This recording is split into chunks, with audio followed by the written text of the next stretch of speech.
घन्टीमै भन्न आनीमै मलाई अन्टी नै नभन बालाजी बाई बाई बा छोडिदिनु भन्छु हामी अब केही सिधै छोडिदिनु तपाईँ घरमा हरे राम जपेर बस्नु यसरी भन्छु हामी अब हरे राम जप्ने बेला भएन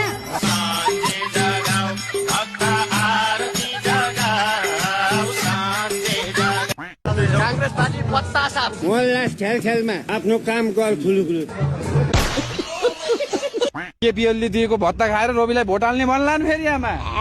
त्यो दुनियाँलाई ठगेर ल्याएको पैसा दिइहाल्छ नि मेरो खराब पानी छ मेरो खराब त्यसो अब ओली प्रधानमन्त्री कि प्रचण्ड हजुर ओलीलाई प्रधानमन्त्री बनाउन चाहनुहुन्छ कि प्रचण्डलाई यो भातलाई बनाउँछ नि प्रधानमन्त्री त्यो भ्रष्टाचारी भातलाई केपी ओली चाहिँ चिन्नुहुन्छ नि चिन्छु नि बाबु उसलाई त हात मिलाएर त्यहाँ पर्पाले मेरो भाइ राम्रो गर्नु ल भनेर पठाएको तर सबै भ्रष्टाचार गर्नु सुन व्यापार गर्नु मान्छे व्यापार गर्नु भोटाने भनेर बेच्नु भरे आफू सुने त मेरो त उल्टो पो सुनेको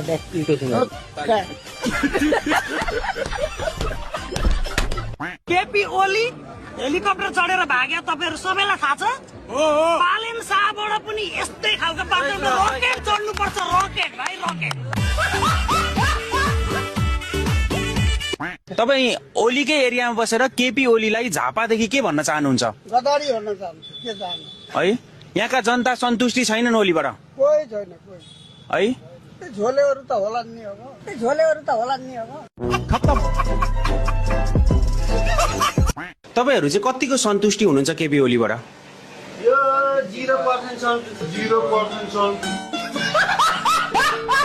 हामी हो मनका कुरा अब तपाईले सोधेपछि नभन्दा नि पापै लाग्ला बालेन कि के बिबा होइन माटो हो नि हर्के ए माटो अब हर्क साम्बाङबाट बोल्नु हजुर किन हर्क साम्बाङले चाहिँ किन भिजन छ राम्रो के छ बिजन ढुङ्गा बोकाउ छ जिउ दुखेको निको पार्छ नि ए भनेको बालेन्सा होइन घन्टीलाई रवि लामी छानीलाई मत हाल्छ यसपालि जनताले तपाईहरु विश्वास भएर यो गाउँ जानुहोस् म भित्रबाट घन्टी नै बजाइदिन्छु ल लिएर जानु मसँग घन्टी